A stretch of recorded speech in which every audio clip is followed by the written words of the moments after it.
Ladies and gentlemen, it's the CBSI BOLO Show! Now sit back and relax as Brian and Jack recap first appearances, reader buzz, and hottest variants in comic books releasing each and every week.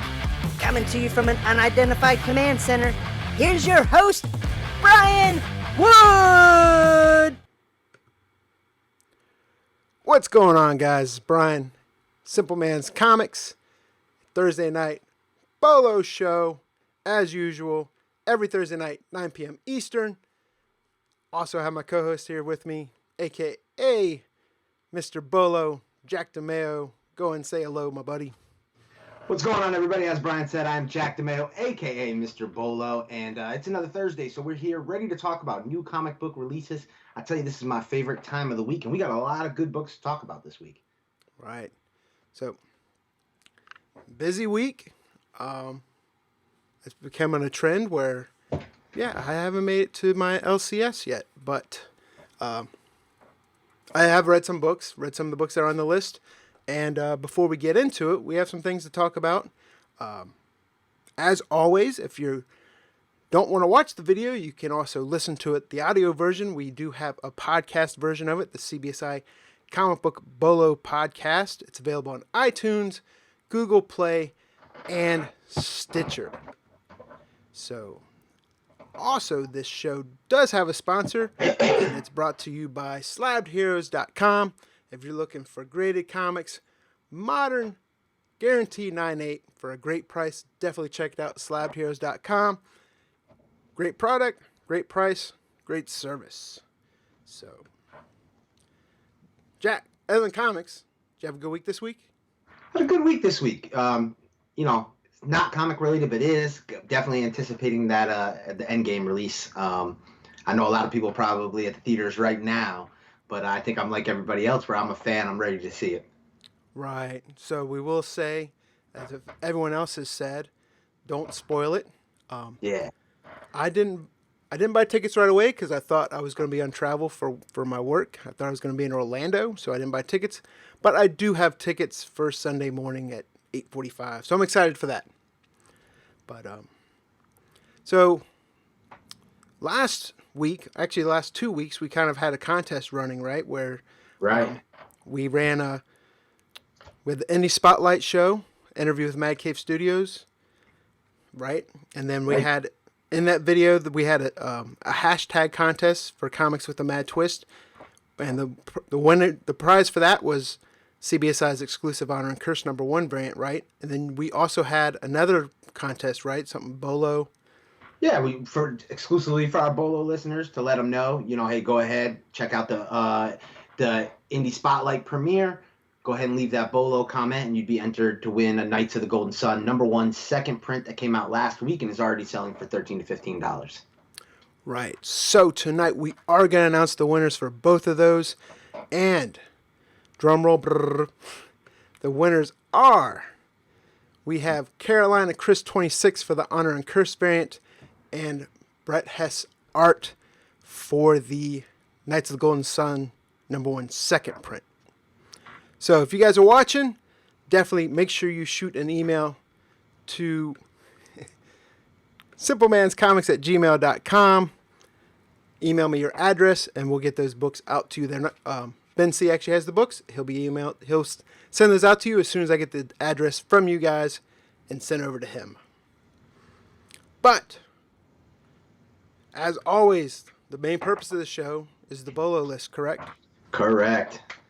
Now, that BOLO list, that's pretty important to us, right? Would you say it's almost sacred to us? I would say so. Worth protecting. Like we're like protectors of the list, maybe? Yeah, something like that. Or how about guardians of the BOLO list? I think that has a good ring to it. But I do too. Either way, BOLO list comes out Tuesday nights, right? Tuesday nights, yeah, we're getting it out a little earlier. That I will admit that will mean we may miss a first appearance here and there. Part of the reason for leaving it till that last second on Wednesday morning was to try to get every bit of information we can. But it's one of those things. Again, this is not our list. We're the guardians of the list. This is your list, as Brian said. It's our job to cultivate it and protect it, and then to discuss it with you guys. But, you guys let us know that you wanted that list early, so we want to make sure we get it to you Tuesday nights from now on out. Right, so just go over the BOLO list real quick. I have the graphics up there. We confirmed first appearances, which with it being Tuesday, might be a little bit early, but we have what confirmed first appearances we have. Then we have a reader buzz section, and then we have a variant buzz section, and then we follow that up with Jack's, a.k.a. Mr. Bolo's, long-term play. So right before we get into it, I want to say welcome to everyone that's rolling into the chat right now. Got some new stuff going on the screen. I'm trying out some new tech again. So let us know. Video good, audio good. I see the CPU humming on my machine. So hopefully everything's coming through okay. And if we run into issues, make sure you let us know in the chat. As always, thank you. We know it's a busy night between Avengers premiering and NFL draft, if you guys are into the NFL draft. So definitely thank you guys for stopping by and watching our show tonight and going through the BOLO list, hottest comic book releases of this week. So with that being said, we'll give a little summary of the first appearances for the week. And we had Avengers Edge of Infinity #1, Batman Beyond #31, and Star Wars Galaxy Edge #1. Correct, Jack? Correct, and I think this is a good time to kind of interject right here that there was a lot of comments made about Venom 13. So I think I wanted to find a time somewhere on the show to talk about it, and I think that right here is kind of the good one. Venom 13 is an interesting book. It is being called a first appearance by some, not being called a first appearance by others. It was not included on the list because when I read a preview, it did not strike me as a new character. It struck me as a new suit. And thus far on the BOLO list, we've really refrained from any first appearances other than characters. We haven't done suits or armor or first appearance of this land or things like that, because if I do that, the first appearance list would be huge. And we already get crap saying that we're directing you to buy all the first appearances, which we're not. And I certainly wouldn't want it to get kind of overloaded. So we have to make those kinds of decisions. Now, some are calling Venom 13 a new Venom. But again, it's Eddie Brock. He's still the Venom symbiote. It's a synthetic suit, and it's definitely a different look. Is there value there? Probably. I think a lot of speculators were caught off guard because they didn't order based on Donny Cates not doing the writing and Cullen Bunn doing the writing. But that's why one of the reasons I have questions whether or not this suit would be long term. But either way, I just wanted to give some clarification on Venom 13 before we really kicked into the list, so nobody thinks it was something we omitted. There were reasonings behind it. Right. So real quick, right before we go into it, bring up the recap of first appearances on the BOLO list again this week. And kicking off the first of those, we had Avengers Edge of Infinity #1. And this was first appearance of Lunar? Lunar, yes. Now, there is some debate whether or not this is a first full versus, I guess there was previously a cameo. But this is Lunar's first appearance. This is a book written by Ralph Macchio. Now, not that Ralph Macchio, if you're thinking Karate Kid fame. This is Ralph Macchio, the former editor of Marvel Comics. Interestingly enough, he is nicknamed the Karate Kid, so it makes it extra confusing. But if you're at your LCS and you see Ralph Macchio on the cover, you're not buying a Karate Kid book. But yeah, so this is one of those first appearances where we talk about we're not advocating you buy every first appearance.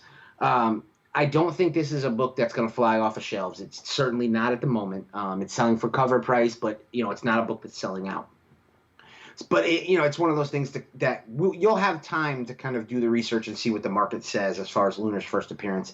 But this is an example of new characters come out every week. Not all of them have a real relevancy, or at least not all of them have a relevancy yet. So it's going to take time to see what this character shakes out into. But it's certainly worth noting that there's at the very least a full first appearance of this character in this book.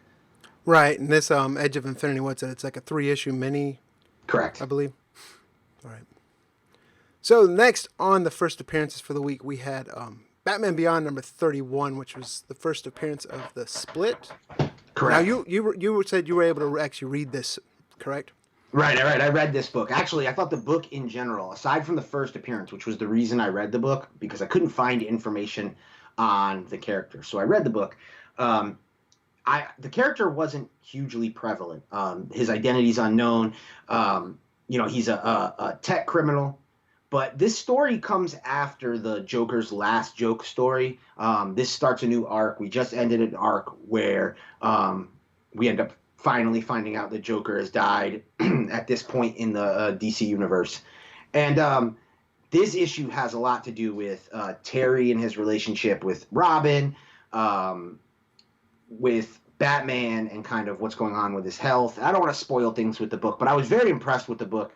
I like how they only gave you a little bit of the Split. I think that they're going to tease this over this arc. I think I haven't heard a lot of people talking about Batman Beyond, but I have heard of the few people that are reading it really championing the book. And I have to say, after reading the issue, I'm very interested to kind of go back and read that Joker arc before it, and to check out more of this current run of Batman Beyond, because I like the character. I think the character has a lot of potential. We certainly saw in the 90s and early 2000s the Batman Beyond cartoon be a hit with kids.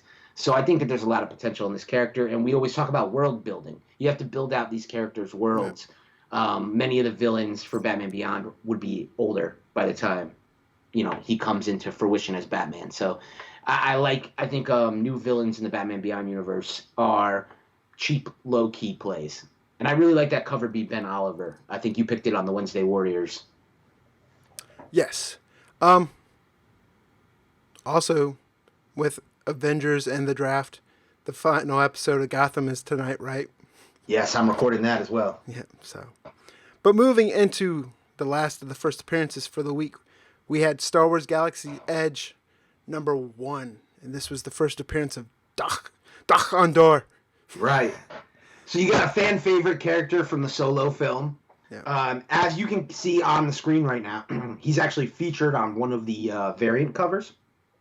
If you're not familiar with Doc Andor, I can't pronunciation, but he's an antiquities collector.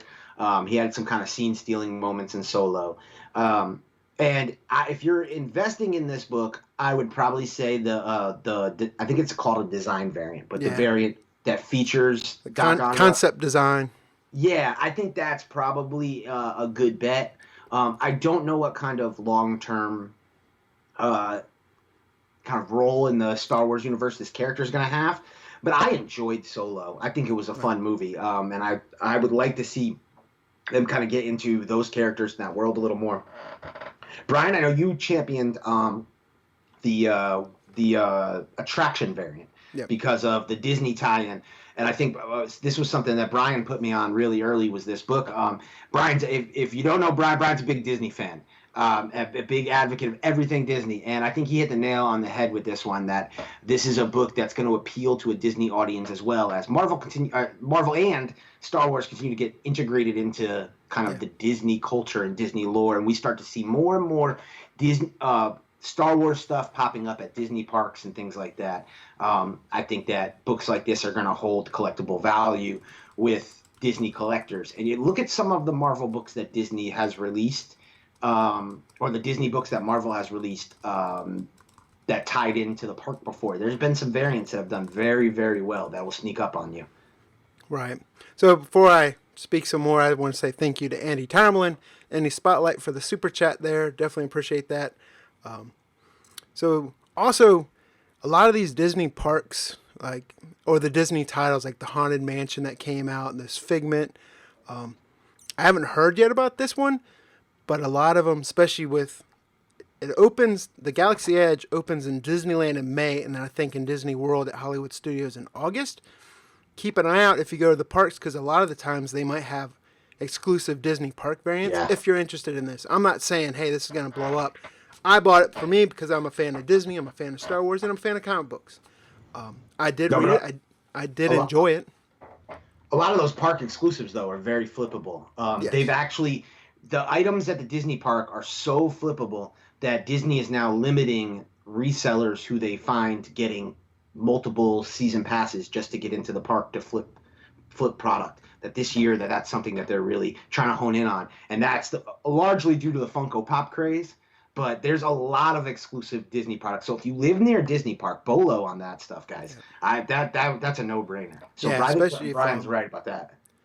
Even if you don't get into Hollywood studios, if you live in Orlando, Disney Springs area, they have a lot of stores there that might carry some of this.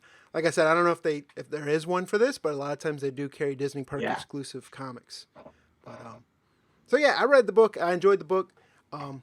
Doc Onder, I mean, he basically reminds me of the Collector in Guardians of the Galaxy almost, right? I agree, yeah.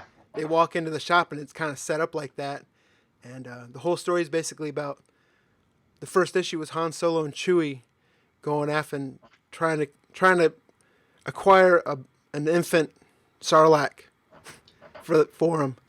And it was pretty interesting. But so with that being said, that kind of wraps up the first appearances for the week, right? Show a recap of the first appearances again real quick. These were ones that we had confirmed. Like he said, if you guys are just rolling into the chat now, a lot of word about the Venom, a couple others. But before we move it along, we got more people coming in the chat. I want to say what's up to Mel Vaughn. Comic Smurf is in the chat. We got Melody. We got Doug S., who's running that Draw for Change. So we've been posting it on Instagram. We've been sharing it on our Instagram, correct? Draw for Change. They got a charity auction going on right now. Definitely check it out because you've shared it too, right? If not, check out Simpleman's Comics on Instagram. Yeah, share it on my personal and on the Comic Book Investor. And we're going to do a little more to help them promote what they're doing. It's at Draw for a Change on Instagram. Everybody go check it out. They're doing charity auctions from, I think it's April 21st through the 28th. They've got a lot of exclusive art. And I'm going to go ahead and tell you, I've talked to Doug on Instagram. I think that we used to do some things with CBSI charity art auctions, and I think that we may partner with them and do a CBSI auction month. So be on the lookout for that. I think that's something that's in the works, that we have a lot of talented artists within CBSI who would love to put together artwork for a noble cause, and certainly CBSI, one of the things that we've always been involved with is charitable efforts, especially charitable efforts within the comic community. And you see that with our $2 donation on every purchase of our exclusive variants, which are still available on comicbookinvest.com. But yeah, big shout out to Doug. Love what he's doing. Great cause. And, I love seeing the comic book community come together for causes. Definitely. So with that being said, we're going to roll next into the Reader Buzz section of the BOLO list, right? Right. Just like we did for first appearances, we're now going to show you a recap of the Reader Buzz section for this week. So we had pretty big Reader Buzz section, right? Ghost Tree, Thanos, Neon Future, Ascender, Electric Black, Rejected, but Rejected is no longer on the BOLO list. It looks like it got pushed back till May 1st. Yeah. It is available on the Source Point Press site to order. Correct. And in stores who ordered exclusives did get theirs in stock. Yeah. So it's a very confusing thing. I think this is what happens sometimes with small press. So yeah, I have it in the summary. I took the single one out. Punk Mambo, and then of course Vault's Queen of Bad Dreams. Reader Buzz section. So with that, we're going to roll right into it, starting with Ghost Tree number 1. Yeah. So Ghost Tree number 1 comes to us from IDW. One thing we're seeing IDW is known for their licensed properties. So obviously, if you guys are BOLO show watchers, you know I've talked to no end about IDW licensed properties. I'm going to do it again today. Having said that, one thing I have noticed IDW doing is really doubling down on their kind of independent comics, creator-owned, creator-written series. We see them soliciting several for June and July. We have some plans to sit down with creators of a new series with IDW for the Indie Spotlight show. We'll keep that under wraps for a little while longer, but that's coming very soon. And, this is another example. Ghost Tree came out with only one cover. There's only a cover A. There was no cover B. There was no incentive. I think that kind of helped the book. The book ended up selling out very quickly. It was sold out at most large retailers. Midtown limited to one per customer almost immediately. It's a horror story. I don't know if it fully classifies as horror after the first issue, but I would say it's definitely kind of like a darker story. It's about a man who's kind of, he's at a crossroads in his life. He's unhappy with his life, and he decides to go back to his ancestral Japan. When he gets to Japan, he ends up encountering a tree that kind of entraps the kind of spirits and souls of, many of the deceased, including one of his relatives. So I don't yet know where this book is going to go, but it's certainly it plays into a lot of popular tropes. A lot of this horror stuff is very popular in Japan.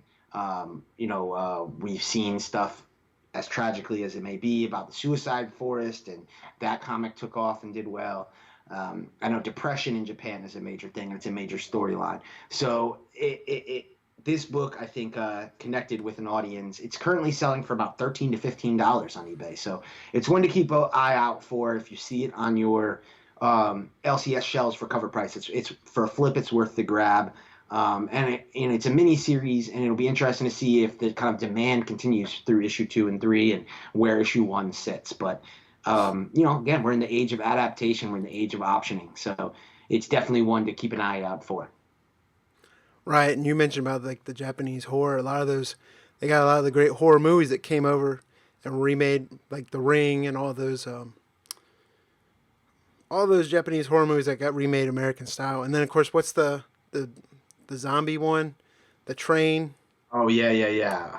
Of course, I'm brain farting, but yeah, that one's awesome. It's worth watching just for. I mean, I'm not a big subtitle person, but that movie's that good that it carries it. It's worth reading the subtitles for.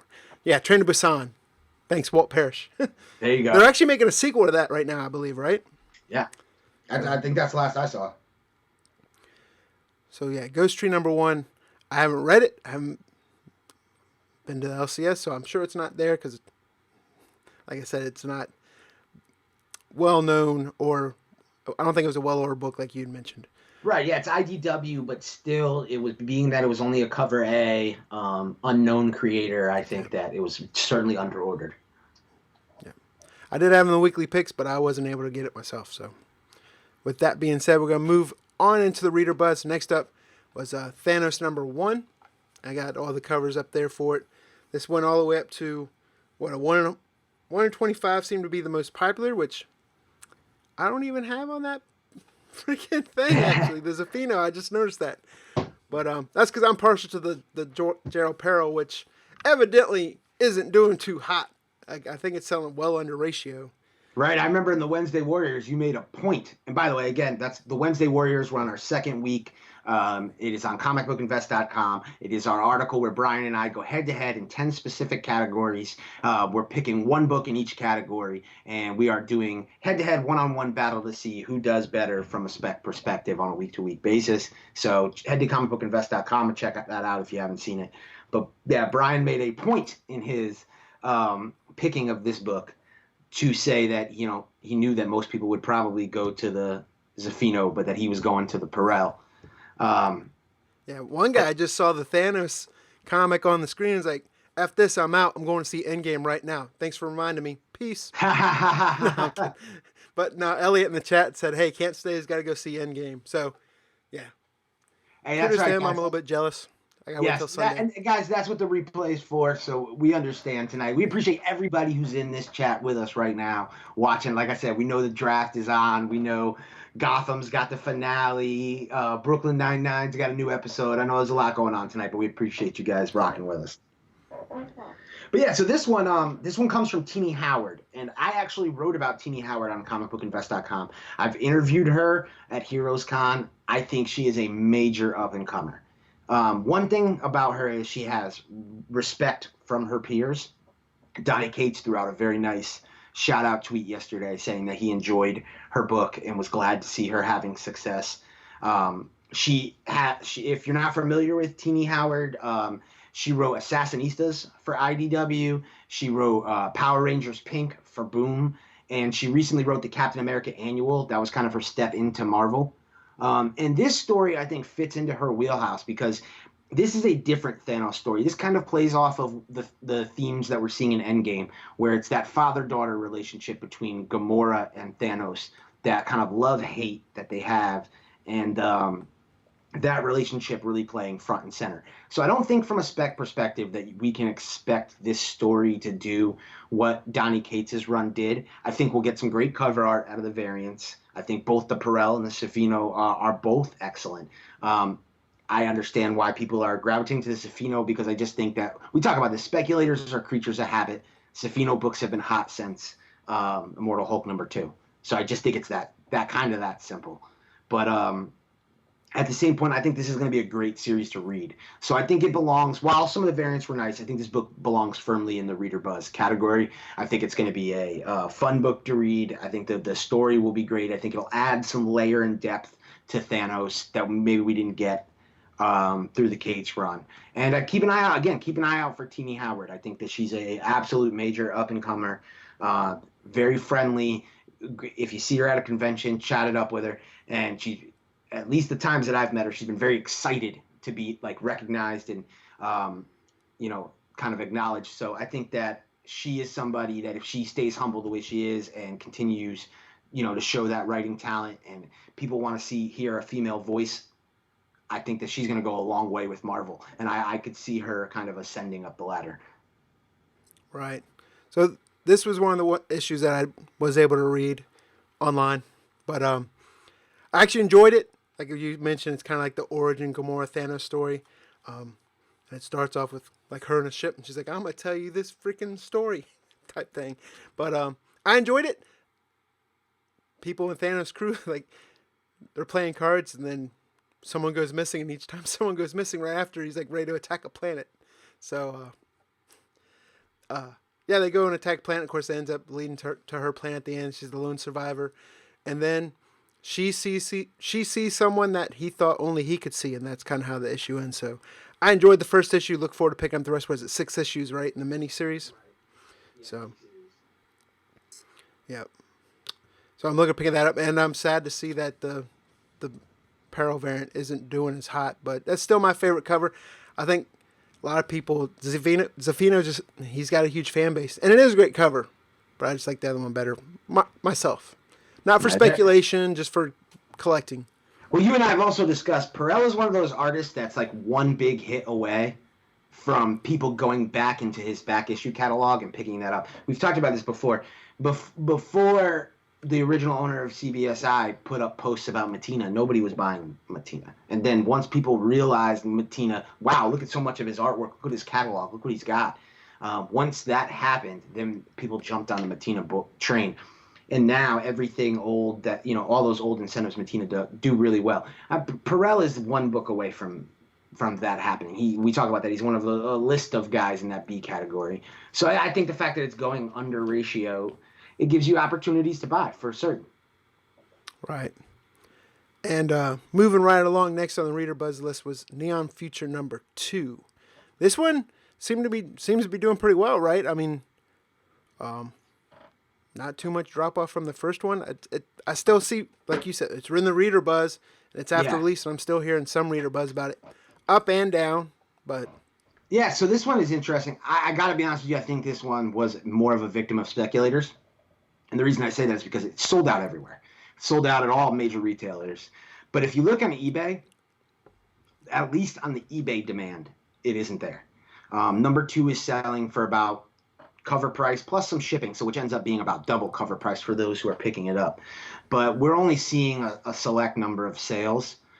Issue 1 is still selling decently, still selling about $10 a cover, but we haven't seen a sale in probably a few weeks at this point. So we're starting to see the slowing of this book, and I think that the sellout at retail level was most likely due to speculators anticipating the results of issue 1. Now, having said that, I absolutely concur with what Brian's saying, that I've heard from people who are reading the series, there's a lot of people who enjoy this book. Yeah, so, Andy Tamerlan in the chat, Andy Spotlight person, right, he's enjoying it, and he said the art on it's really good. And that's somebody I really, really respect where he's coming from. That's the last guy I think that anyone can, and I'm sure people would try to accuse, but would ever be a pump and dumper. He literally has his ear to the streets on indie comics and has predicted so many indie comics popping off in the market. So, he's a guy that I look to for those kind of reviews. Him and Dan Piercy and yourself, Brian. And, and I've heard a lot of positive things about this book. So I think it's interesting. One thing to keep an eye out for, if you're ever looking for these books, look at the publisher's website. They had issue number ones far after issue number one was sold out and doing numbers on eBay. So keep an eye out. They're a very small publisher, so I don't know if they're distributed regularly, like through Diamond and everything like that, or they may be one of those companies where they're holding back a lot of stock. So keep an eye out for that. But it'll be interesting to see. I think we need some more time to see what number 2 does. There was like 70 something current listings of number 2 on eBay, so the demand may not be there, and that's what gets tough when us speculators jump all over stuff and we're just selling books to each other. Is no one makes money at that point. Right.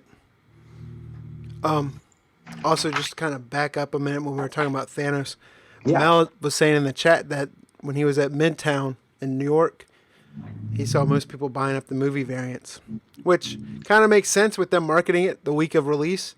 Right. And then also, if some collectors, sometimes I like to try to pick up the movie variants because they're the perfect ones to get signed. If you can get a freaking Brolin, CGCSS or,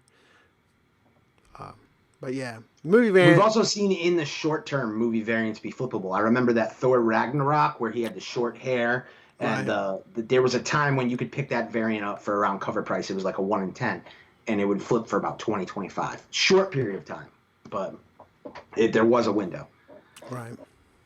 But that's interesting. That's good info from Mel. And guys, if you don't follow Mel V from the Unpressable Defects podcast, he gives a lot of great insight on social, because he is literally 6 o'clock in the morning in line at Midtown Comics in downtown New York every week. And that is valuable information because you get a chance to like firsthand see what the community, what buyers are doing in real time. So a lot of times Mel is able to come back on release day and give information up. People are buying this. People are doing this. This book sat. And again, because Midtown may not be the largest retailer, because they're the most prevalent in the market, what happens at Midtown does kind of duplicate itself throughout the market. Right. And then he'll usually ask, because what is there, like three Midtown locations there in New York?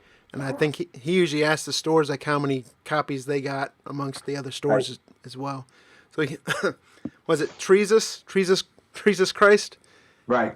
Treasus Christ. Treazus. Mel, put your Instagram tag in the chat so people can look it up. Put your tag in the chat, and it's Mighty Mel V on YouTube if you guys are looking. Mighty Mel V on YouTube as well. So next in the Reader Buzz, we had Ascender number 1. Right. So this is the Jeff Lemire, Dustin Nguyen follow-up to Descender, which was extremely popular. This is Image Comics release. Currently, this book is selling for cover price. We haven't seen a lot of real heat yet on this book. It's important to note that there is a Comics Pro variant that's going for about $12 to $15, which isn't much for a Comics Pro book. So if you were looking to speculate on this book, I would say look for the Comics Pro variant. And I would love to know if anybody read this, if there's any first appearances in this book. I read important. Were there any? Was it new characters? Well, I would love to tell you that, but I didn't finish Descender. I only cut like. Oh, okay. But there's like the female Emperor Palpatine, who's mother, and then she comes in there like craziness. It was a weird book. Like I said, like me not being able to finish Descender, I don't know where if people that read Descender, if it carried right over from that. But to me, it almost had that the holy cow, the Star Wars girl, Daisy. You're Ray? Yeah. I mean, it almost has that feel to it where they're in that dusted freaking land and the mother's looking for them. And she just wants to take over everyone and you got to worship her. But she's not part of the land that they've taken over, and her father has them living out in the outskirts on purpose so they can be free, but she doesn't feel like she's free because she wants to be able to go into town and trade. But well, and that's why it's important to note Sony optioned this Descender in 2015. This book, I imagine, would play into that option. Now they haven't done anything with it yet, and I don't know how long that option is good for. Yeah. But Descender was almost immediately picked up for option. It was a bidding war for Descender. And I liken this to like Southern Bastards. I've been lucky enough to build a relationship with Jason Latour over the last few years of working with CBSI.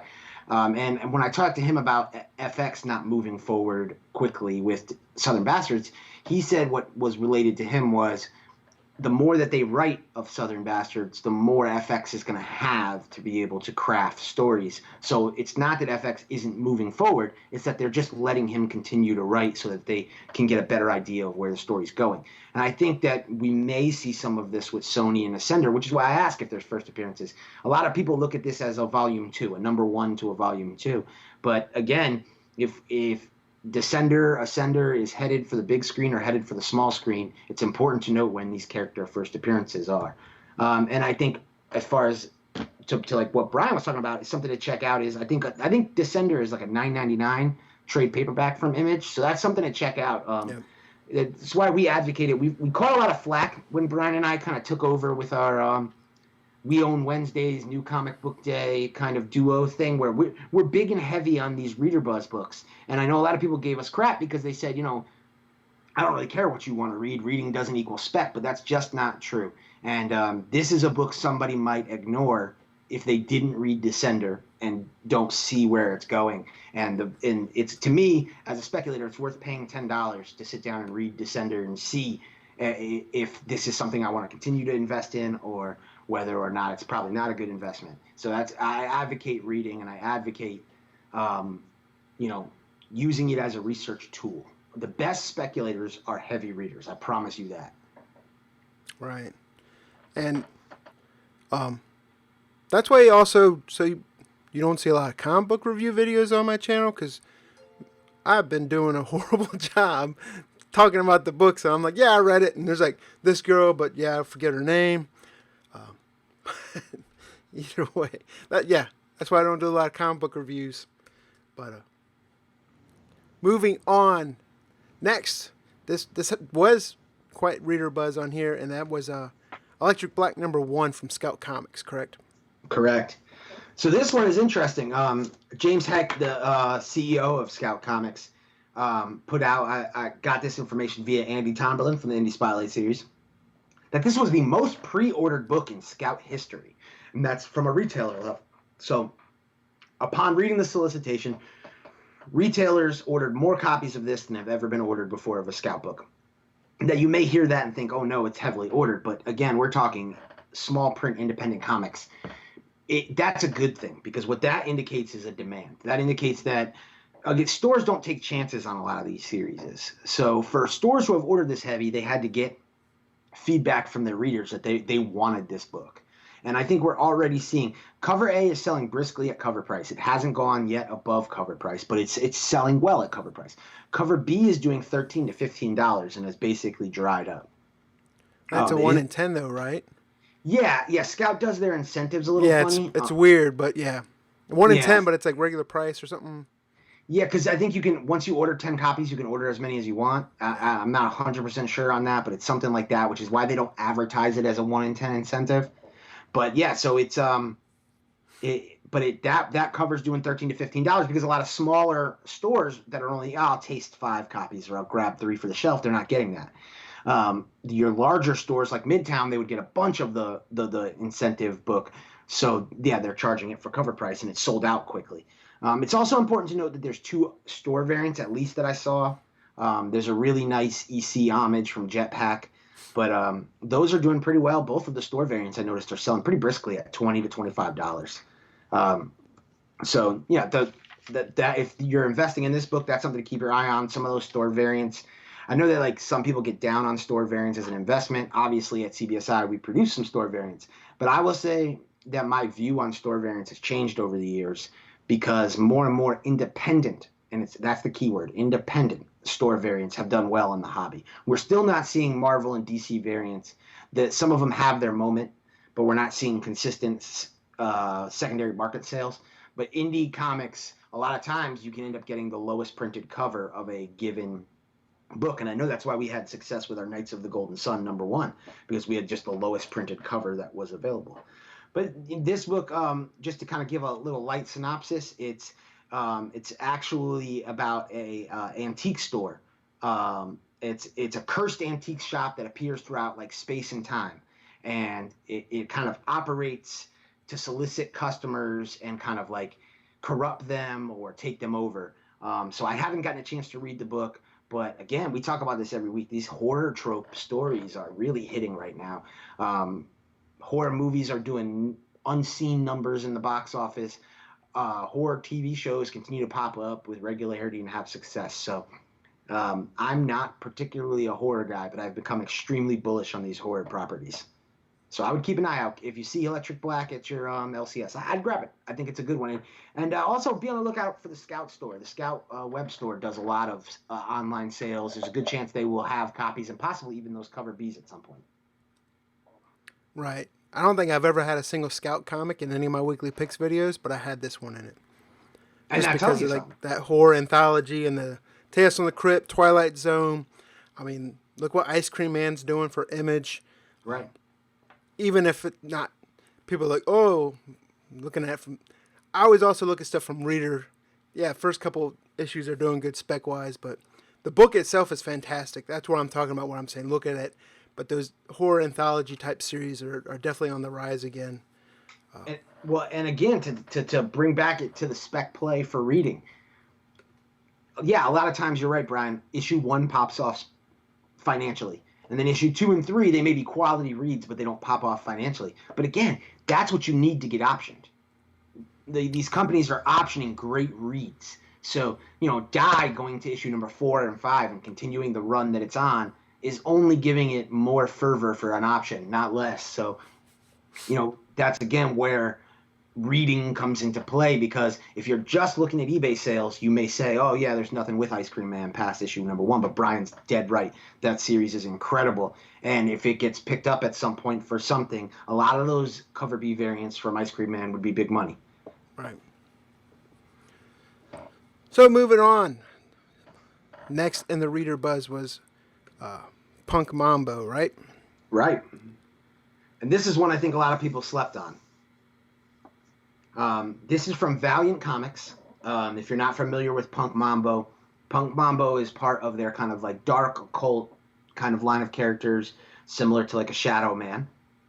She was created in 2014. She came out during that Harley Quinn craze where everything Harley Quinn was selling like just insane. And there's definitely some kind of parallels with the look of Punk Mambo and just the attitude overall. Character is very different from Harley Quinn, though. I will say that.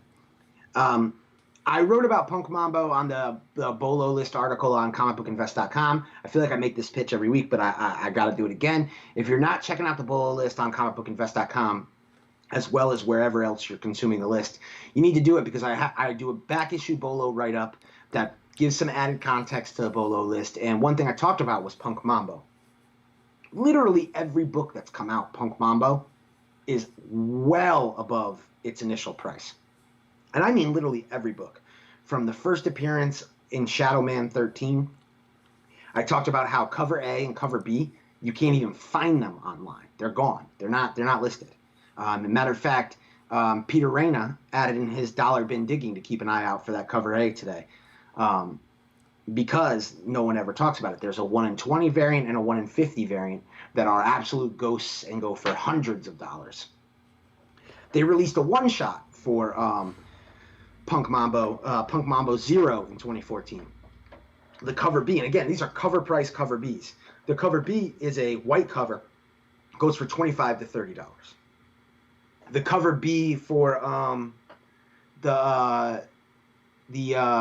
Shadow Man 16, which is the first cover appearance of Punk Mambo, goes for $25 to $30. So there is some serious money being put into Punk Mambo. And if you don't think that's something that Valiant's paying attention to, you're nuts. They absolutely are. That is why they rolled this series out. They had such a marketing push behind it. You've got, for writer, you've got Cullen Bunn, who, again, just did that Venom story that's hot this week. Cullen Bunn is tailor-made for these kind of dark occult stories. You have Adam Gorham on, and I probably butchered his last name, I apologize, but on art, and he if you're familiar with that name, he's Teen Titans. Think around the Batman Who Laughs time, and so you have a major team teaming up for this book, and the variant that I would keep my eye on is there's a 1 in 200 variant, and it's a flocked variant. So if you're not familiar with the term flocked, it really is popular with the Funko community.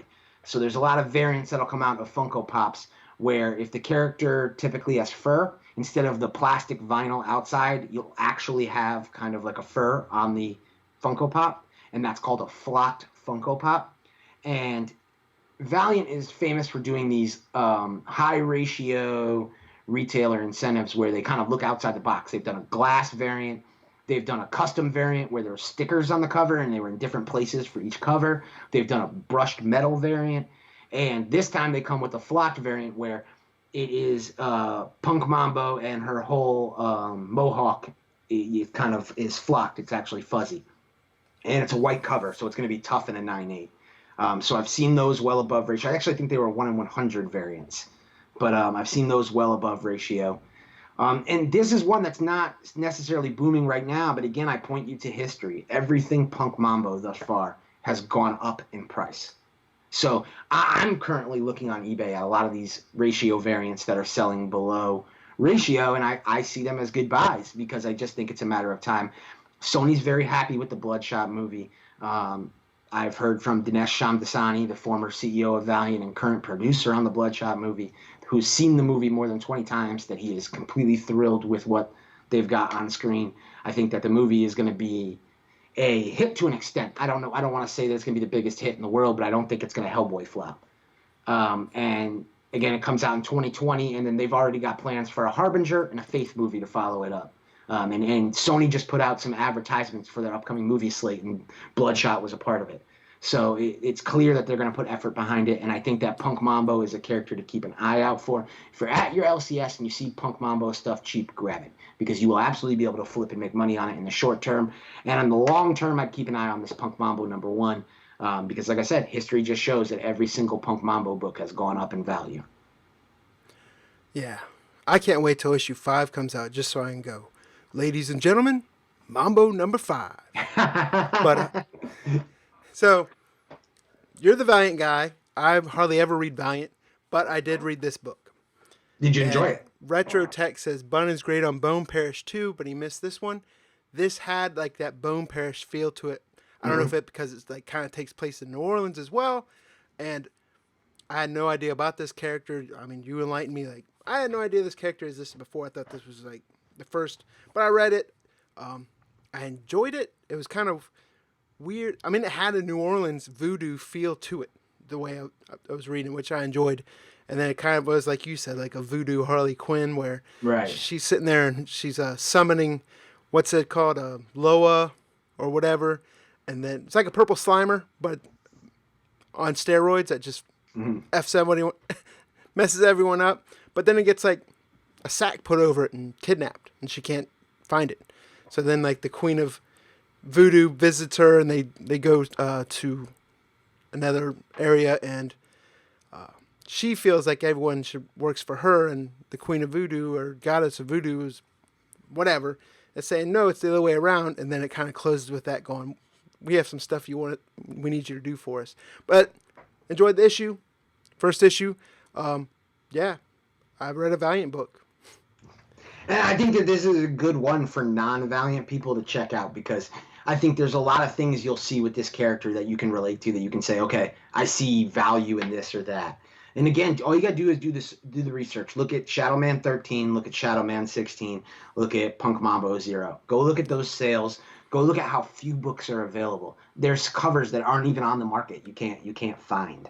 So when you have a situation like that, their fan base may be smaller, but they're all over this book.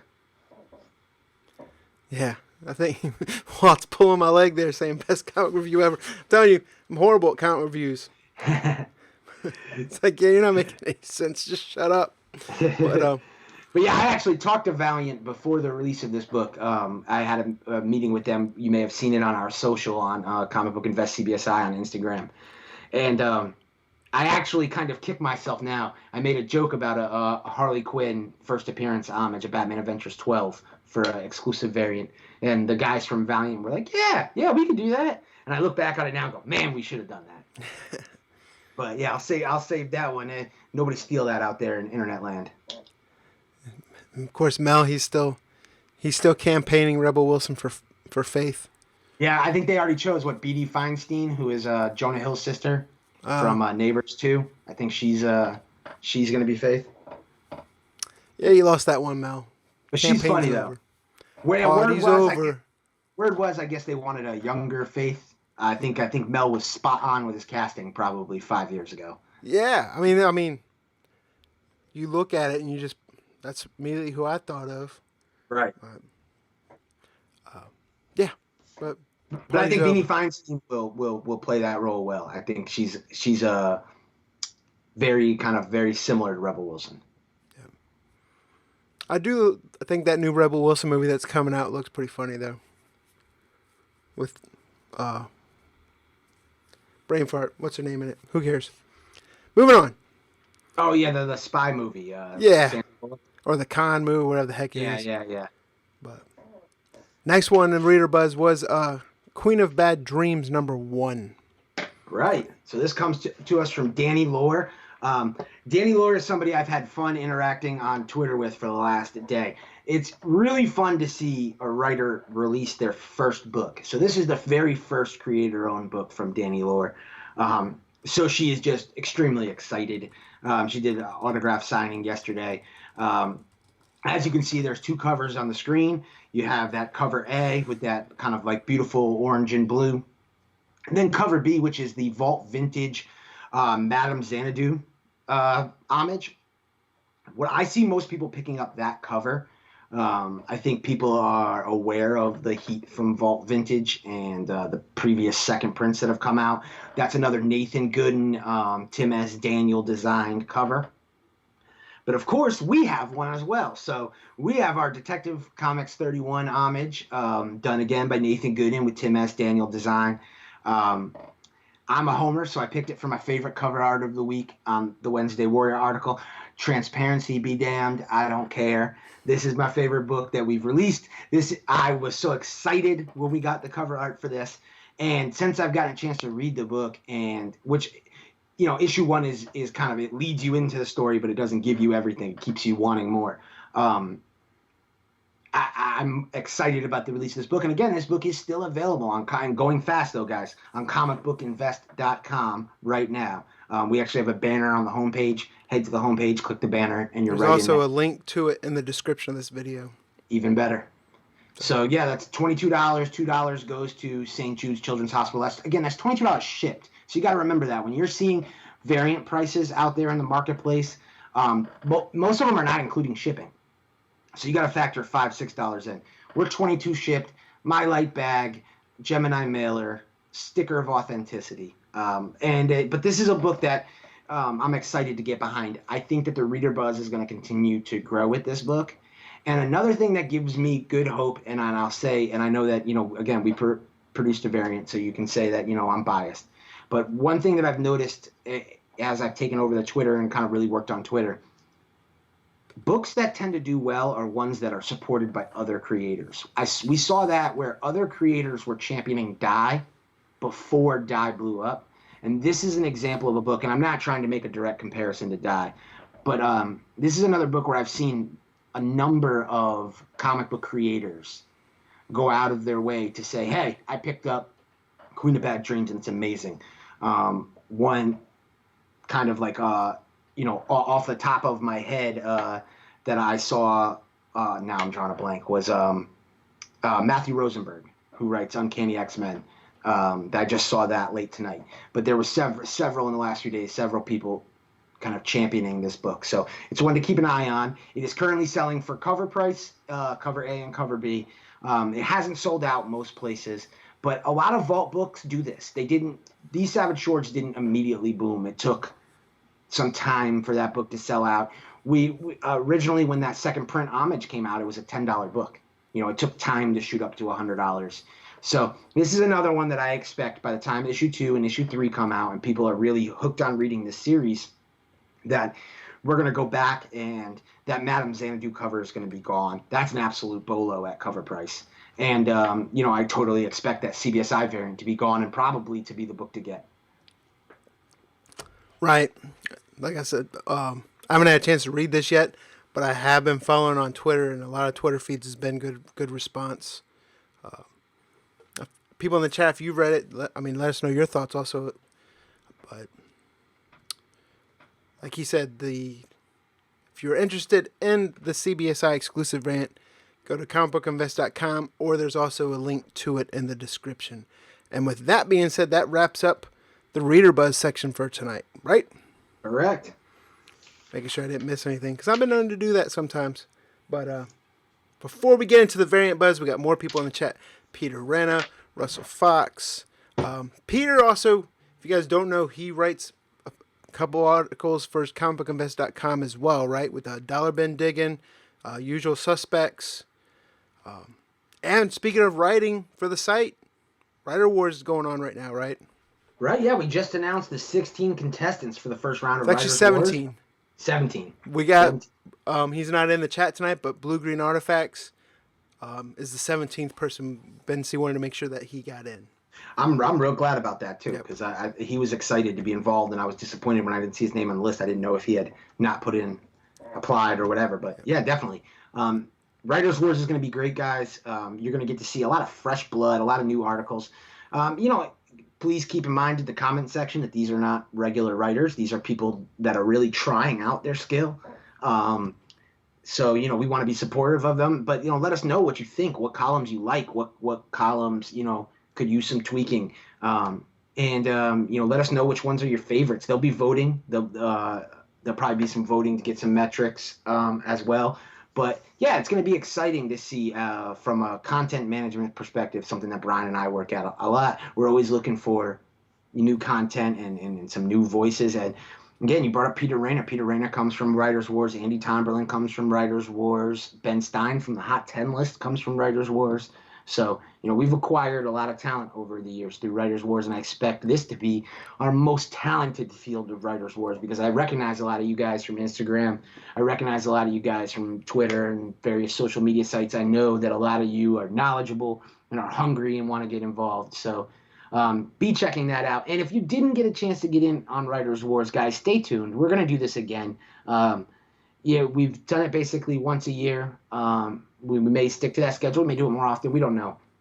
But, stay tuned. And if ever, though, you want to create content for CBSI, you want to let us know that you have an idea or something you want to do, again, hit us up in those DMs. Hit the Comic Book Invest CBSI account. Brian and I check that regularly. Hit Simpleman's Comics. Hit at AKA Mr. Bolo. And just let us know your pitch. And we're down to listen to anything. Definitely. And, yeah, like he said, it's not an easy thing putting your work out there. No, it's nerve-wracking. There's some haters. There's haters and trolls everywhere, but so kudos to those who are writing articles, and definitely look forward to reading them. And they'll tell you, like, the people that came up through Writers Wars, if you probably look at how their articles are written now and how they've been written when they first started, you can see growth and fine-tuning. The same with videos on Simpleman's Comics channel. Just this show in general, I think we've gotten better as we've gone along. Except for me doing book reviews. I'll work on that. You got me. Even this week we see adjustments and changes in the show. That's something we strive to do on a weekly basis, and the writing is no different. And I know that's why people kind of gave us, a little bit of stuff when we took over the Wednesday morning article. But for us, that's what it was about. It's always about change and growth and development. So, it's always nerve-wracking, but shout out to those 17 writers who are braving the comment section and go ahead and putting their work out there. I applaud each and every one of you. And again, if you don't win, that doesn't mean necessarily anything. Andy Tomberlin came in second place. I think Ben Stein came in second place. So people have been added to the team without winning.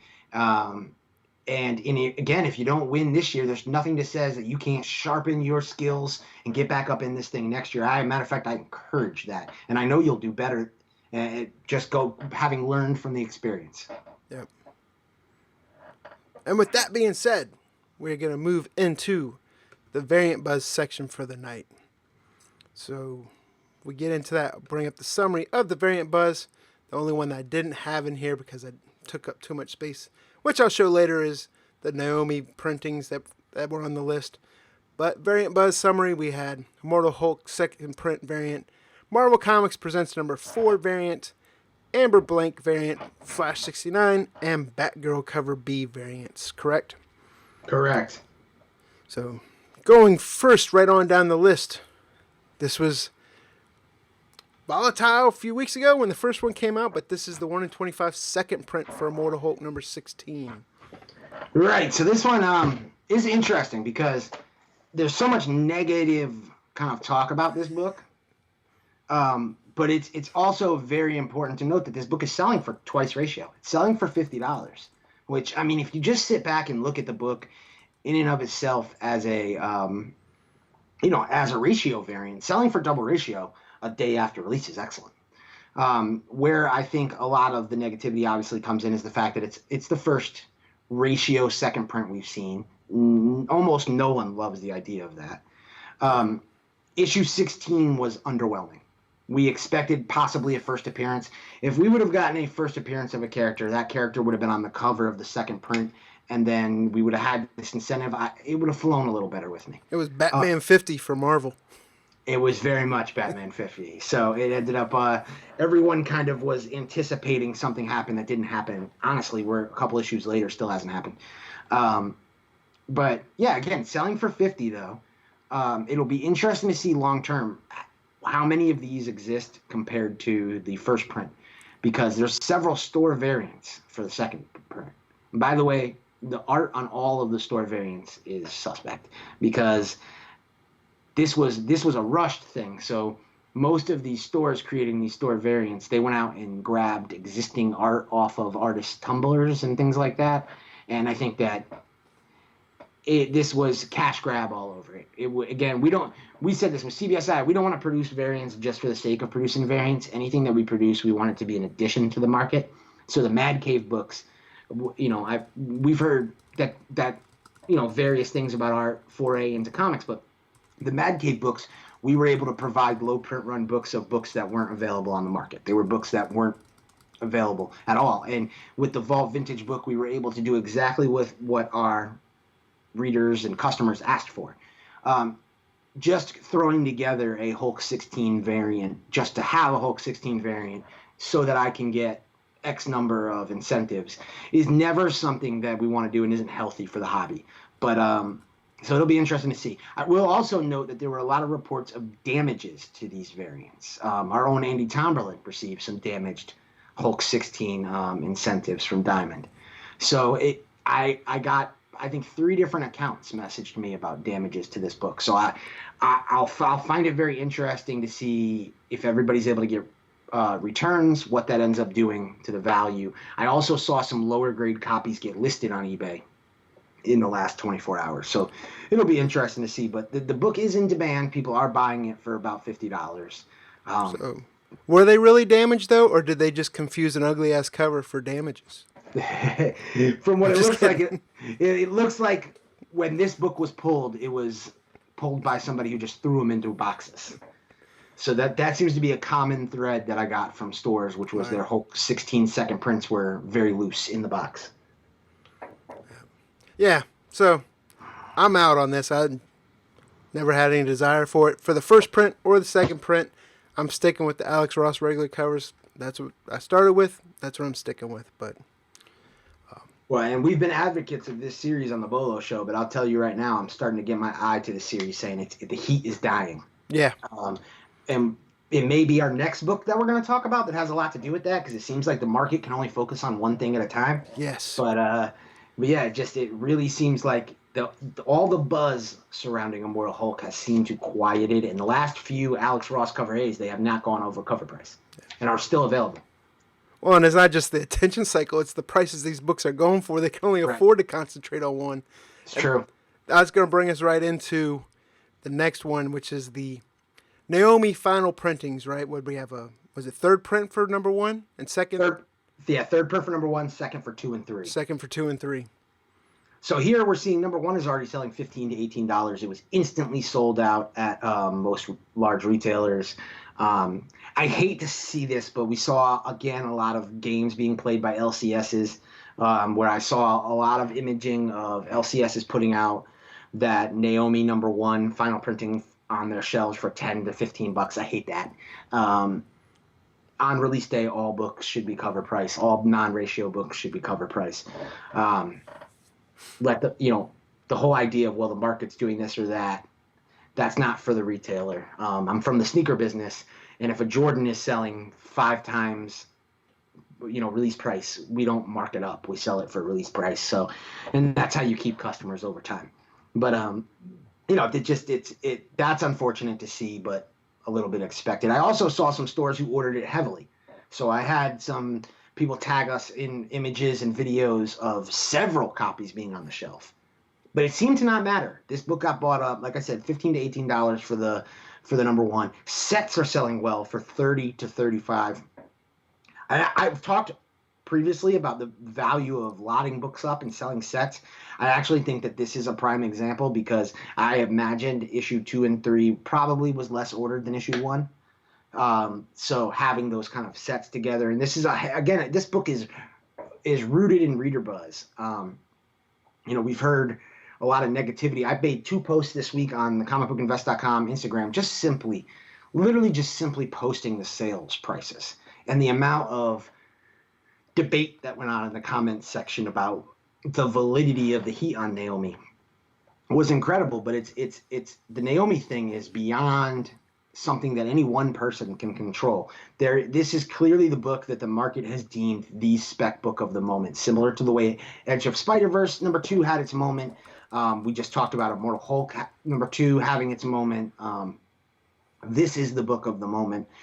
Cover A in first print is selling over $100. Cover B is selling over $50. The second print is selling $30. So when you have prices like that, it's a no-brainer that this third printing is going to do more than cover price. Andy King saying in the chat that Spawn Virgin variant sold out quicker than the Naomi prints at his local, which I was putting in the chat. That Virgin variant for that Spawn was pretty freaking sweet. Yeah. And it was the cover that they solicited. Right. You can actually nice trust for them for once. One thing I do want to say is, like we were talking right before we switched over to Naomi about Immortal Hulk. I won't say it. The price is starting to lower. Of course, number 2's still up there, right? But to me, if I want to get in on that, and Naomi's starting to take that attention, those books, I think Immortal Hulk's still a great book. I think it's still a great story. So that's the time as those prices start falling is to buy some of those copies up, especially ones that were hard to get before. Because if you've been collecting comics for a while, it gets cyclical, where stuff will revolve right around again. And I can't think of the last time Immortal Hulk or Hulk in general had a run that had this much buzz around it. So either way, I would pick those up if you see them for cheap. But moving right along, this was one that caught some people by surprise. I had it as my pick of the week on Weekly Picks. A lot of people started talking about it later in the week. I think a lot of it was because they didn't disclose the artist right away. And, you can look at it and tell it's Sinkovitz, but the cover wasn't shown. It just said artist variant to TBD. So I don't think people that kind of went in under ordered. And then it's Marvel Comics Presents. I think more people are ordering those Marvel Tales 1 in 50 Jim Partels. And they kind of maybe slept on this with the ordering, but you don't see a lot of them out there. I think Mel, correct me if I'm wrong, I think he said there's 3 at Midtown or something like that. And that might be among multiple stores. But this seems to be like the winner of the week right now. Oh, without a doubt. I think you hit the nail on the head. One thing that was brought up at the retailer summit this year, a lot of retailers Their biggest complaint to Marvel is the cover, the kind of the cover art issue. When Marvel puts these solicits out, you almost never see the cover art by the time you put the solicit out. DC does a much better job doing that. And it's very easy to order cover Bs from Diamond. When you know what these kind of DC cover Bs are going to look like, you can kind of predict heat. You know who the artists are. You know what the cover is going to look like. And the amount of Marvel variants that get put out with no cover imaging, and then, as you said, even saying the term, they do that all the time, artist variant. Well, artist variant can mean two different things, because I mean absolutely no disrespect to any artist. But, you know, the difference between, say, you name it, a Trad Moore variant, who I like Trad Moore, but a Trad Moore variant versus an Adi Granoff variant is worlds different in value. So, yeah, by not having Bill Sienkiewicz listed as the artist, that took away orders from this. Especially when you know Moon Knight. If Moon Knight's on the cover, everyone knows that Bill Sienkiewicz Moon Knight variant is like... Right. That's what I was about to say. There's history with Bill Sienkiewicz and Moon Knight. Almost every Sienkiewicz Moon Knight variant that he's done has gone incredibly up in value. That number 1 in 75 is a absolute banger. If you're a fan of that, I'd also check out his Elektra variant from that same year. It's a absolutely underrated variant. But yeah, so this book the last three sales have been 90, 125, and 160. So it's been going up with each purchase. There are 3 currently active with bids in them, and those bids range from 165 to 200. And then there are 2 people with buy it now prices on them, and these people, I don't know if they're crazy or if they're just, I give them credit for balls, but they're asking 425 and 600 respectively. And again, this book came out yesterday. So this was easily the spec winner of the week. This was the one that it is going to be the big gainer. And I think it's just, like you said, low print, dried up, not available, going to be tough to find. And Moon Knight collectors may not be, say, huge in numbers, but they are diehard, they are completionist, and they want it all. And then Sienkiewicz is their guy. So this is kind of like a perfect marriage here. Would you pay that much for this book? No. Again, without any sort of tie-in to the actual guts of the book, I would have bought it for $50, no questions asked. Yeah, if I would have gotten it on pre-order, I would have known it would have been ahead of it. I wasn't ahead of it, so I didn't get it, but I would not pay that much. I wouldn't pay above ratio just because, I mean, besides the cover, there's what's in the book, right? It's not right. And it's so hard to predict where these covers are going to go long term, because for every one that goes up to that $400, $500, $600 range, we can name hundreds of them that end up on the not top 10 because they were hot for a minute. And again, we talk about it, speculators, they can only focus on one thing. So if everybody's jumping on this book this week, what happens in 3 weeks when there's a new book everybody's jumping on? Yeah. You know, will we see some of these values depressed back into the $80, $90 range? Possibly. And then it's probably a good buy. Right. And then it could come down to scarcity, right? Maybe not too many people ordered that many. There weren't that many pre-orders. But then you always hear about these diamond warehouse sales where retailers didn't order all these copies, but that doesn't mean copies of the variant weren't printed or aren't sitting there for some blowout sale later on down the road. Right. That always scares me. I know that Marvel was talking about cutting down on overprinting so that they didn't do that because they tanked a lot of their own books in the past by doing that. But yeah, that's definitely something that definitely makes you nervous. And they've already solicited the art for issue 4, and it's your favorite and mine, Rob Liefeld, with a another unique Wolverine cover. Yeah. People are already talking about it. It's got like midget Wolverine and then like Andre the Giant Venom. Yeah. It's like Willow Wolverine, peck with an acorn. So moving, and people are putting in the chat that they didn't see too many in the wild this week. Oh, yeah. So, and that doesn't surprise me at all. Yeah. So I think the price is just, it's hanging out there right now. One, it is good art. I'm not going to knock that, but that and people not being able to find it. But moving on into the variant section, we had Amber Blake, and this is another one that's just no drop off from number 1, right? You're seeing number 2. Even Right. Andy can confirm it in the chat. Sales for this thing, it's popular. Yeah, we're seeing $100 to $150 on the book. That's nutso. Right. And I will say, though, that the prices have dropped a little bit as more copies have hit eBay in the last, say, day. I think that dealers were a little bit more aware of this book than issue 1, but not a ton. This has been another fun one to see. I'll say this, if you haven't looked up the Instagram account of the writer of this book, look it up. She's a supermodel. And I mean that in all actuality. She's a supermodel. So it's pretty amazing. I wasn't aware of that. But again, this book suffers from a few things which cause it to be underordered. It's an oversized book, which obviously creates issues bagging and boarding, and a lot of stores steer clear of a lot of those books. And again, it's an independent title from IDW, and we just talked about this earlier with Ghost Tree. IDW seems to be really doubling down on their creator-owned properties that they're releasing. Seems to really be a real push for that. So Amber Blake is a great example of that. We haven't seen the regular covers take off yet, so I don't know if this is just scarcity heat or if there's real reader buzz with the series. I have heard from people that there's talk of adaptation, so that's something to keep your eye out on. So I also heard word that I think in the Hangouts today it was Emiliano. Someone was talking, was this book released somewhere else previously, and there's like some hardcover editions available for this, and it's starting to be released? I believe so. Yeah, I caught a little bit of that chat earlier, but I believe so.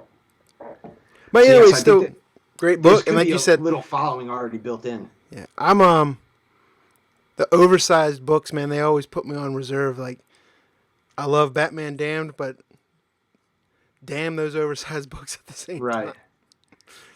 Because it's like you said, special. You gotta get the oversized bag and board, and then it's not your normal Gemini mailer if you're gonna ship one. Yep. So yeah, I mean, I bought a case of the magazine-sized Gemini mailers when I bought the last round of shipping supplies, and I'll probably never sell through all of those. Because you just don't do enough with magazines. You need those. What is it? The Dia de Marte ones that came out that were oversized, and right. I think Coffin Comics probably has a bunch of. You just start buying random oversized. I'm gonna start pre-ordering heavy on oversized comics just so I can use up those Gemini mailers. But yeah, so the artist on this is Kat Noden, and I gotta give her a shout out because she actually retweeted the BOLO list on Twitter. So she was excited and she exclaimed that it was the second time she had made the BOLO list. So I thought that was pretty cool. Shout out to her again, just like Danny Lore. It's fun to see these creators getting excited to see their work hit the market, getting excited to see what it's doing on the secondary market instead of hating speculators, enjoying the fact that speculators are so willing to pay so much money for their variants and such. And I think that that's pretty cool. Right.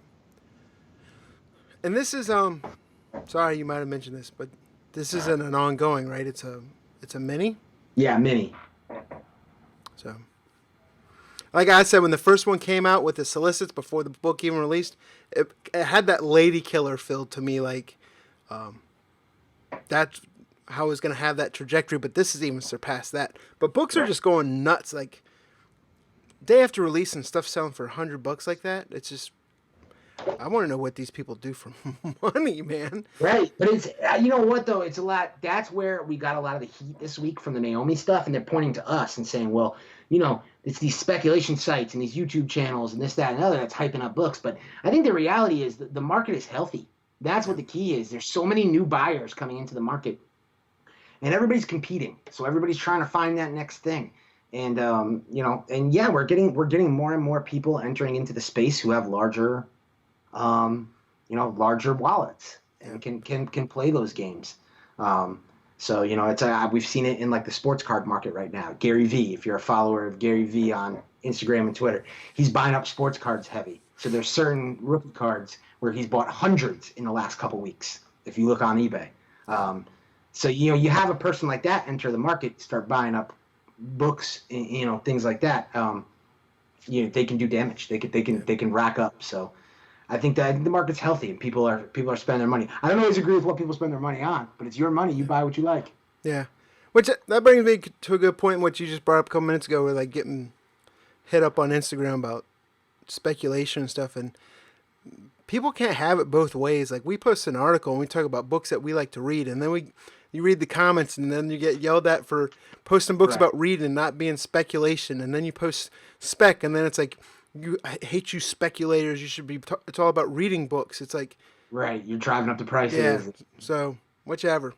Moving on.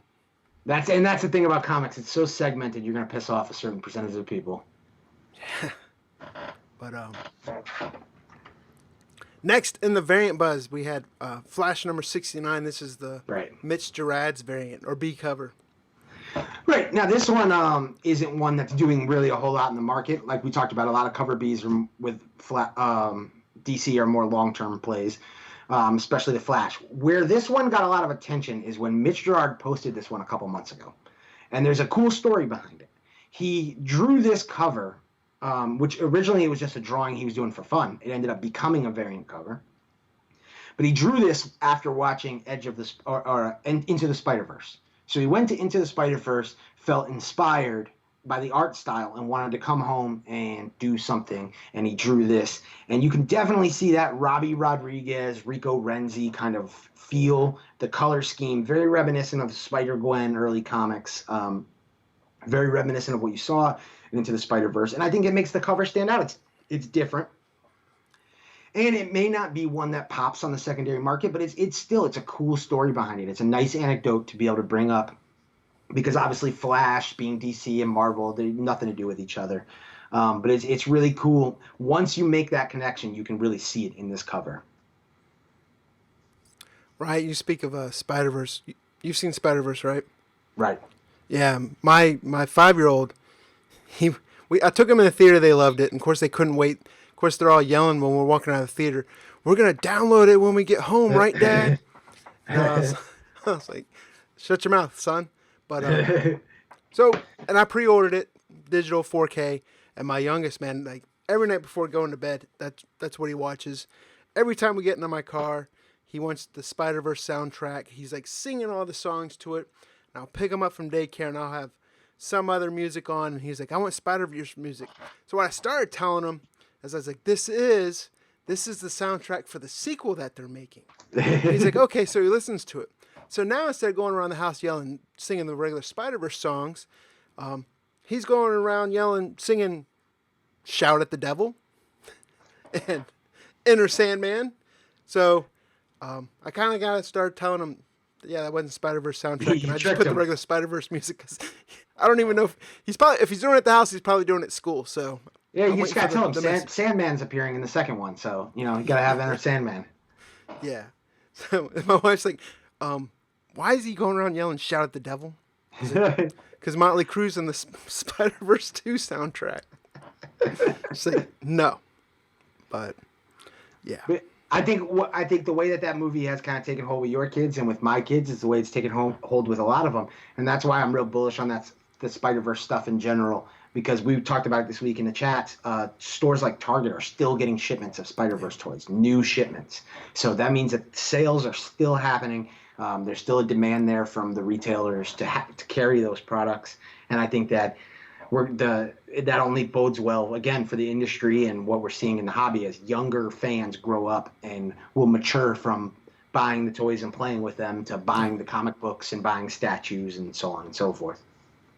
Yeah, that movie, just looking at it from like the animation itself, I mean it's freaking gorgeous, and I mean it's like just as they planned it. It's like basically watching you get that comic book feel watching it, but right. So yeah, so we went from Flash to Spider-Verse, but you segued us into that. Right, I gave us a good segue. That's the Mel V segue definition of segue. Yeah, we got to put that in there, because every time we make that joke, somebody's real quick to be like, hey guys, you mispronounced that. It's segue. Yeah. But so last book in the Variant Buzz section this week is the Batgirl number 34 Middleton. Are you still seeing a variant buzz, right? But are you still seeing the level of buzz on Middleton Batgirl variants like you did after, what was it, 23? No, and this one almost didn't make the list. This one had huge buzz when it was solicited, Yeah. which is why I put it on the list. When this one was solicited, it was immediately kind of passed around in spec circles as, man, look at this cover. This is going to be a hit. But honestly, again, we've talked about this. We haven't seen a DC cover be hit on the market in a number of weeks. We may have gone past the time where that's going to happen because I think retailers are hip to this. And again, because it's kind of like a double-edged sword. It's great that DC puts out all this cover art early for stores to see. But again, because they put the cover out before FOC, any standout cover art is going to get heavily ordered by these stores. And a lot of these larger retailers, and specifically the retailers who do a lot of store variants and only do really store variants, their business models tend to be store variants and pre-orders. And they've got, every time you're ordering a store variant, you're getting on an email list. That's why you may get those emails from some of these stores. And they're soliciting these books at 30% off or so, and they're happy to make their 20% profit on it. But you're seeing these books get heavily solicited early. People tend to jump on them.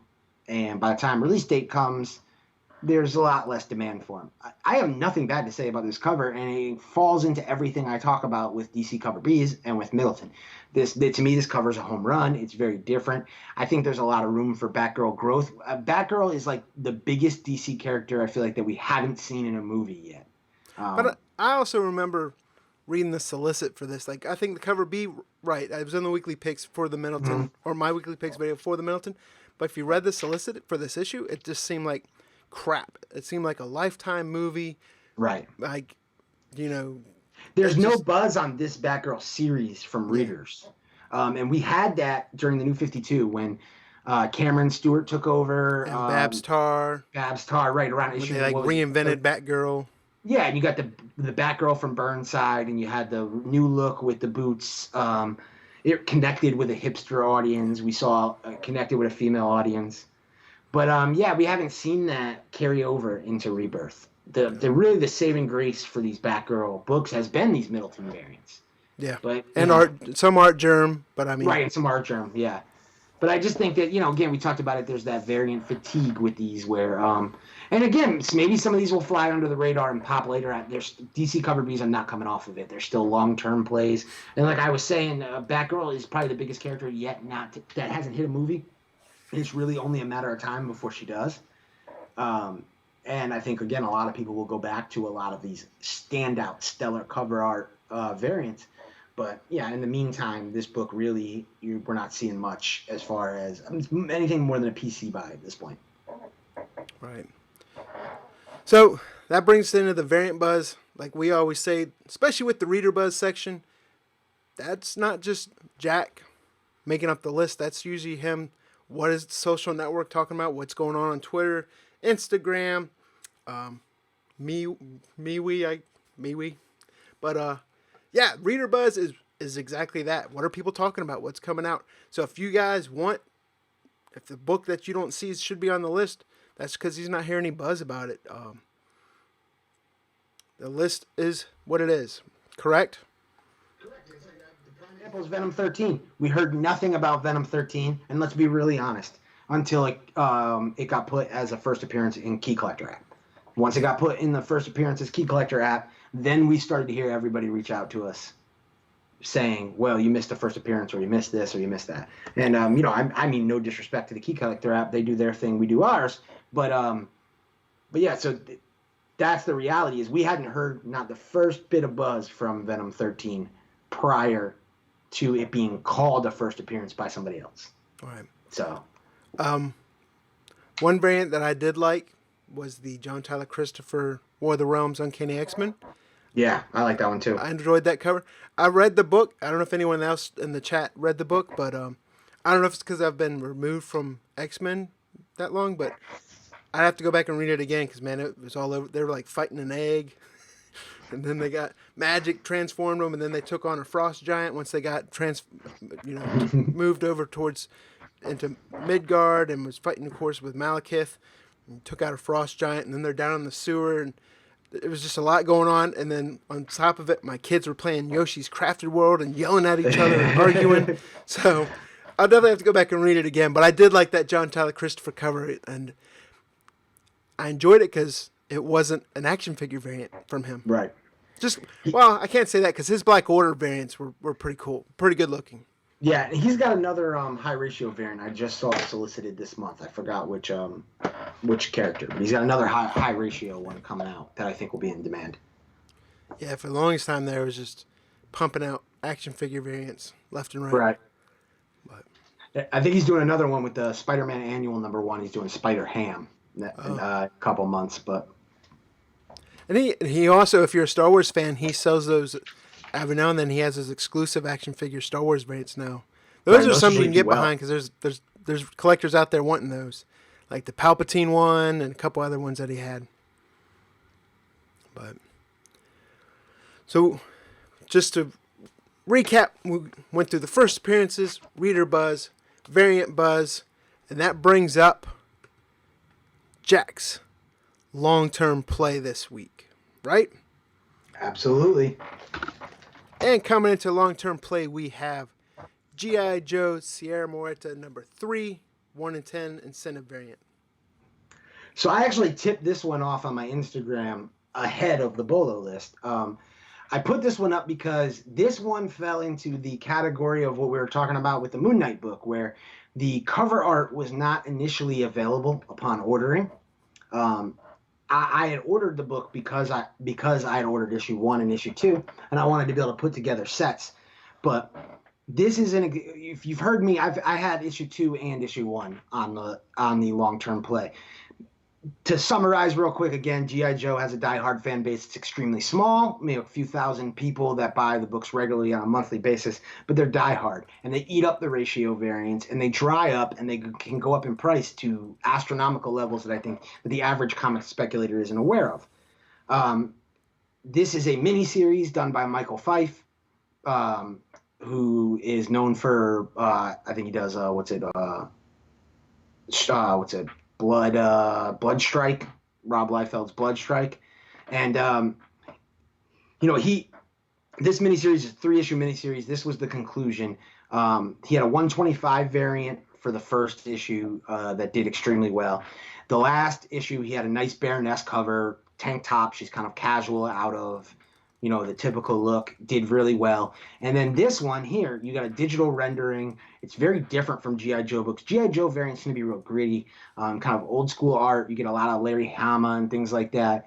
Here we see kind of a digital rendering, very different, very similar to some of like the G.I. Joe store exclusives we've seen.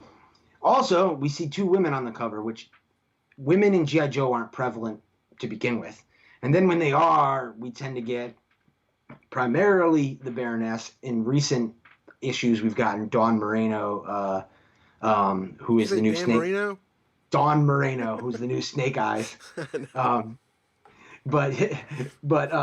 So this cover it really appeals to me. It's very different, and I think it is one that will be G.I. Joe collectors. These books that dry up, they tend to have this kind of element of something different. A lot of them have in the past have popped off because they've been comedy covers or they've been homages, or like this, they featured female characters not typically shown in the book. Also, it being issue 3, it's a last issue. I think it'll be less ordered than some of the other ones. We've already seen sales of about $20. So not huge money, but again, that's double ratio one day after release. If you were able to pick this book up, I think Midtown had them for like $12.75. TFAW had them for $3.19. So those went quickly, though. So yeah, you've been able to see a small return already, just like you have on every single G.I. Joe Sierra Muerte book that's been released. And I think over time, as these books continue to dry up, and maybe some of the speculators who took my advice and bought into this book and who are just trying to flip it, as those get bought by collectors and they disappear from the market, I only see this book going up. So, these type of books, my sales strategy is tend to price it high, let the market come to you. if you want to do the quick flip, like I said, you can probably make $5 to $10 on this book in the next week. But if you're looking for serious profits, it may be a hold. Or again, what I'm going to try to do is lot up that number 1 through 3 incentives and put them together. Yeah, $5 to $10. Take out PayPal fees. Take out eBay fees. Right. Take, shipping. Yeah. My only thing with GI Joe books, especially if you fall off from a while, it seems like they do. I mean, this isn't the only title that does it. Marvel does it all the time, but it seems like they're often going through reboots, and it's hard to keep track of. If you're not paying attention, it's hard to get back to where knowing what's going on or what's books. Right. Well, that's why I'm going to go ahead and put a big advocate out there for the next story arc starting in July from G.I. Joe. They are, I want to say it's issue 247. G.I. Joe, A Real American Hero, is one of the longest running series. It's still in the current numbering based on the original Marvel series. So G.I. Joe has rebooted a lot, like Brian said. But G.I. Joe, A Real American Hero is the same series, the Larry Hama series that's gone since Marvel. They are doing an upcoming storyline coming, I think it's issues 247 through 250, I want to say. Cover Bs are going to be connecting covers.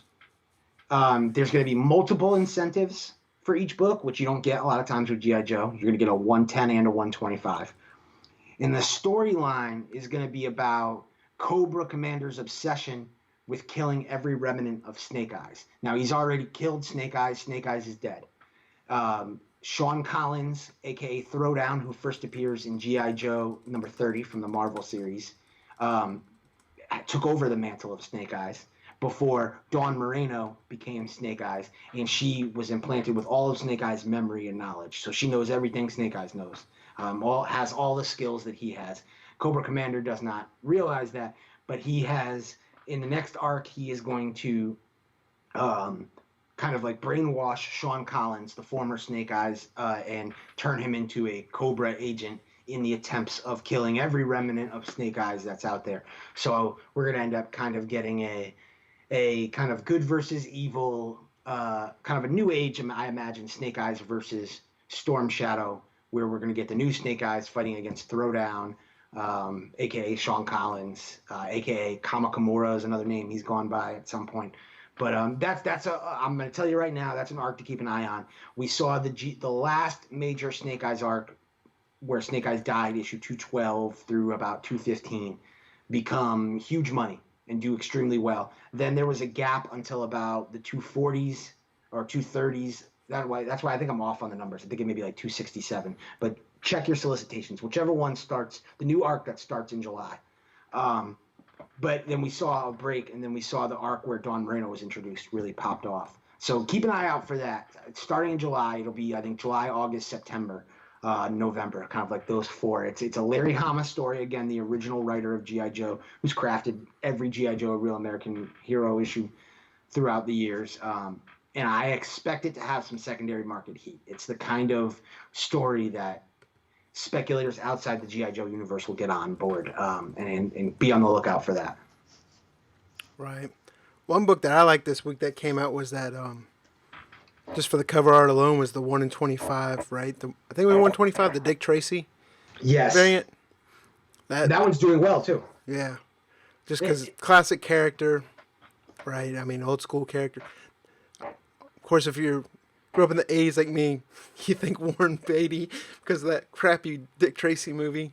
But yeah, we all loved as kids, though. Yeah, because it was like, it followed the same lane with like the 89 Batman movie. Like the sets were over the top, and it was just, I had that crazy. But it's all we had for superhero movies back then. Yeah. So to us, it was amazing. And I actually think a more realistic Dick Tracy movie would do very well today. Yeah. I could see it doing well. And this book is a prime example of what the BOLO list is, because that book was hot, no doubt. It's doing above ratio, it's doing very well, but we just didn't hear buzz about it. Yeah. Right. Yeah, the only reason why I saw it was when I was looking at the covers and stuff for the week. I was like, man, I kind of like that. It has that, won't have that popularity, but those Popeye books that popped, it had that kind of feel, that look to it, that 1 in 25, especially with IDW type books, because they're normally 1 in 10s. And keep an eye out for a lot of those Dynamite books that seem to be moving over to IDW. There seems to be several of those Dynamite series that are moving over. A lot of them are doing really well and seeing good sales early on. And IDW has acquired a lot of properties. You're going to get Usagi Yumbo in a couple months. So it looks like they're out there grabbing properties from Dark Horse, grabbing properties from Dynamite, and again, I'm a big advocate of how IDW does their variants. Yep. So there's a lot of opportunity for profit there. So I will bring up the recap, copy of the BOLO list, and the recap that kind of sums it up for this week. Jack, any more announcements or anything we want to talk about before we call it a night? Trying to think. I think that's just about it, unless I'm missing something. Just want to definitely, again, we want to pitch everybody. Queen of Bad Dreams out in stores yesterday. We have the variants in stock, comicbookinvest.com. The link is in the description. Limited to 500. Only 450 are being sold. 50 are being used for giveaways. $22. $2 goes to St. Jude's. Book is going to be shipped in a Gemini box, My Light bag, CBSI sticker of authenticity. We do this thing top notch. We're trying to give you a legit collectible, and this is the first time we've been able to release a book the week of release, so we're excited about that. And then definitely be checking this channel for the Indie Spotlight series show. We have some big episodes coming up with the VP of Boom Studios, with PR from Vault Comics, with, like I said, I'll go ahead and say the creators of the upcoming book Can't 2 from IDW, which is a book to keep an eye out for. We're excited for that show. We hope that everybody from the BOLO show joins us over there, and we can take kind of a deeper dive into independent comics on a weekly basis. Right. So yeah, like he said, I'm excited for the Boom stuff because I want to talk some WWE and WWE Power Rangers. Yeah, I mean, even like the licenses they have, and then of course just their original content. But so we're excited to have that conversation. And then the creators from Cantu, been emailing them back and forth. They seem really great guys, really passionate. So interested in have that conversation with them as well.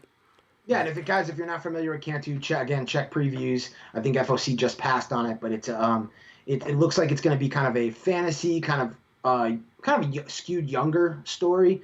But yeah, it kind of reminds me of like a Wally sort of story. And there is a 1 in 10 incentive through IDW, so that may be one to keep a lookout. We've seen the success that both Amber Blake and Ghost Tree did this week from creator-owned IDW properties, so definitely be on the lookout for that. But we're going to give you all the information on that book before it release by having both the creators on the show. Yes. So we'll do just like we did with Mad Cave. It'll be recorded, edited, and then we'll premiere it live with a live chat. So look, like Jack says, I'm not going to be the dead horse. Look forward to it. But with that being said, again, appreciate everyone joining us in the chat tonight. We know it was a rough night with Avengers and the draft and Gotham, but can't say enough to you. And if you're watching on the replay, make sure you comment, click that thumbs up button for us. And if you haven't already done so, please subscribe to the channel. And if you're listening to us, thanks for downloading us and listening to us on your commute or your run, your walk, or during your coffee, whatever. Definitely appreciate it. Jack, you get the last word before we head out. Just want to remind everybody, check us out on comicbookinvest.com on Wednesdays because we own Wednesdays. And